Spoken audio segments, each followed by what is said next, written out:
Hello everybody, Brian Smith here with American Steam Railroad giving you your July 2020 update on Reading 2100. But before we give you the update, we're going to go to our treasurer, Forrest Nace, who will give you an overview of what's to be done on the firebox still and what's budgeted for it. Forrest, take it away.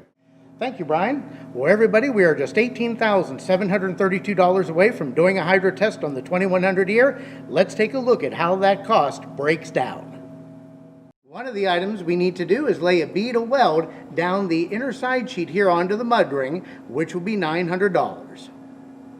Well, everybody, here's one of those beautiful new staybolts your donations have made possible. Now, the old ones were threaded on the end, and we could have done that again, but we decided to weld the new ones in place so that it is a little bit more cost-effective for us to do, and it makes a very, very tight seal. We're $4,527 away from finishing the budget for that welding part of the project to be able to have the contractors come in and do that. That's where your $9 donations are going towards now. Now everybody, as you can see directly above me and a little bit behind me, there's an open hole, and there's one at the other end of the firebox as well. And this is where the arch brick tubes are placed. Now, we had to remove them when we put the new side sheets in, and unfortunately we had to destroy the old ones even though they were in good shape. So we do have to have two new ones made and installed, and for the pair that total price is $2,500. Now everybody, you can see back up here over my shoulder, there are some items spray painted in red. They're called sleeves, and these ones painted in red are no longer compliant based on today's standards, so we will need to replace them. There are 85 of them, and total cost there is $2,040, and to have the professional contractors come in and do all the welding is $2,765. Now, one of the other things we have to do to be able to replace 16 of those sleeves between the sets of springs here in the number 4 driver is we have to lift the locomotive up and take these springs out. Our good friends here at the Midwest Railway Preservation Society will do the lift for us. We may have to do it twice depending on how we utilize the stalls, so the total that would be $1,500 if we do have to do it twice, but we may be able to do it only once. We'll have to see. Then our professional contractors will come in and assist us in removing these springs. Total cost there would be $2,100. Our last item here, everybody, is called a cap. And this fits on the sleeve. It screws on and goes over top of the staybolt. We need to replace 120 of these because these ones have just gotten worn. And what we're going to do with the old ones is serialize and stamp them, and you'll be able to buy them as a souvenir from our gift shop. Total cost there, $2,400. And Brian, back to you so we can see what other great progress we've been making on the 2100 throughout June. In the past month, our volunteers have remained very busy with various projects on Reading 2100. First, the 3M reflective tape that once was on the running board skirting of the engine has now been completely removed. Work has begun to remove the glue residue so primer paint can now be applied and the engine return to its as-built appearance. An inventory of spare parts was taken out of the storage area inside of the auxiliary water tender. This is my favorite activity. The grease cellars and components for 2100 were cleaned of all oily gunk, grime, and dirt.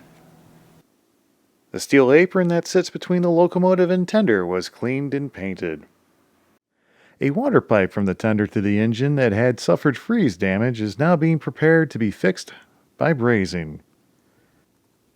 The biggest thing to happen in the past month was when several American Steam Railroad board members visited the Reading and Northern Railroad Restoration Shop last week.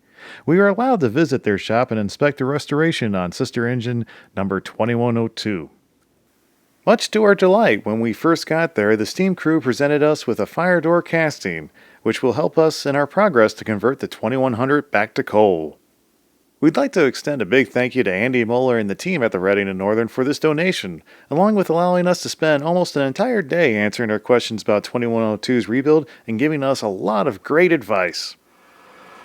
Thanks to your generous outpouring of support, the forging and machining of the 560 staybolts is fully funded. Currently, volunteers are drilling out the telltale holes with aircraft-grade drilling bits, first to a 9-inch depth, then to a 12-inch depth. After the round head of the staybolt is forged, the final drilling will go 1/3 of the way into the spherical head. To date, over 300 staybolts have their telltale holes drilled to a 12-inch depth, with 50 having their heads formed. We'd like to take a moment to thank those shown here who have donated to have the staybolts welded into the firebox. You can help with this project by sponsoring to have one welded in for just $9. Visit our online gift shop to find out how. And that's what we've been able to accomplish this past month on Reading 2100. Thank you, everybody who's donated your hard-earned dollars to this project. And if you haven't visited our gift store yet, please do. We have wonderful items there, such as hats, t-shirts, DVDs, books, and many other items. And we also have a great raffle coming up, so you can either win $500 or a Broadway Limited T1 HO scale model, custom painted. Really beautiful model. And speaking of tickets, tickets are still available for our Legends of Steam dinner with Doyle McCormick this September 19th. It's going to be a wonderful event full of food, stories, and great tales of the high iron. So I hope you can join us this September 19th at the Mad River and Nickel Plate Road Museum. So thank you, everybody who's donated, to our good friends at the Midwest Railway Preservation Society, and all our supporters out there. Thank you.